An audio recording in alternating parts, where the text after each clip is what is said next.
One night, Henry and Gordon were alone with James.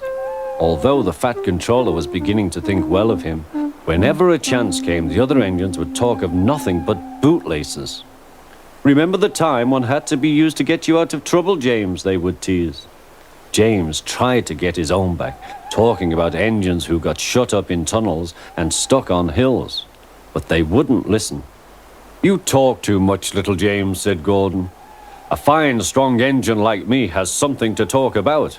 I'm the only engine who can pull the express. When I'm not there, they need two engines. Think of that. I've pulled expresses for years and have never once lost my way. I seem to know the right line by instinct." Every wise engine knows, of course, that the signalman works the points to make engines run on the right lines, but Gordon was so proud he had forgotten. "Wake up, James," said Gordon next morning. "It's nearly time for the express." "What are you doing? Odd jobs?"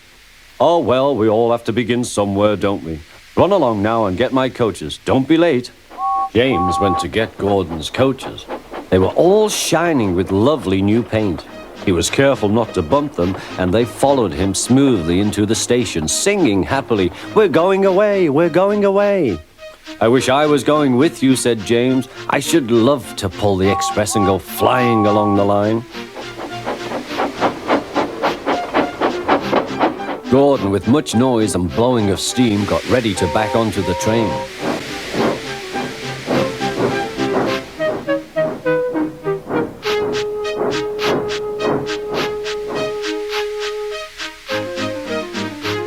The Fat Controller was on the train with other important people, and as soon as they heard the guard's whistle, Gordon started.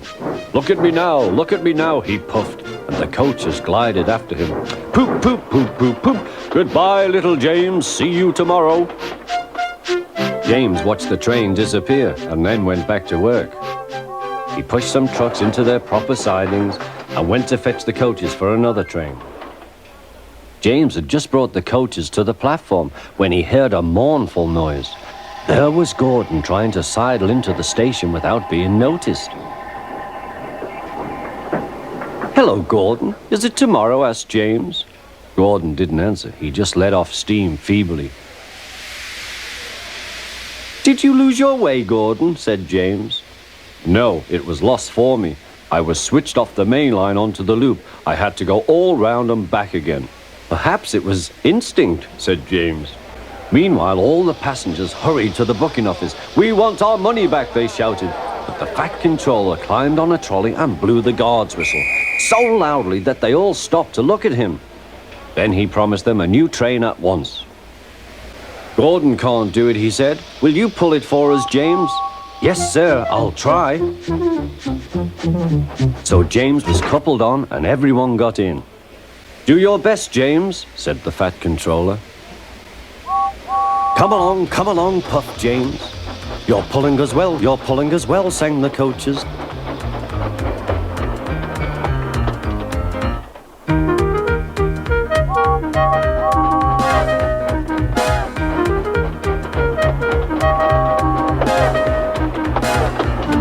Bridges and stations flashed by, the passengers cheered, and they soon reached the station. Everyone said thank you to James, and the Fat Controller was very impressed. "Well done," he said. "Would you like to pull the express sometimes?" "Yes, please," answered James. Next day, when James came by, Gordon was pushing trucks. "I like some quiet work for a change," he said. "I'm teaching these trucks manners. You did well with those coaches, I hear." "Good, we'll show them." And he gave his trucks a bump. James and Gordon are now good friends. James sometimes takes the express to give Gordon a rest. Gordon never talks about bootlaces, and they are both quite agreed on the subject of trucks.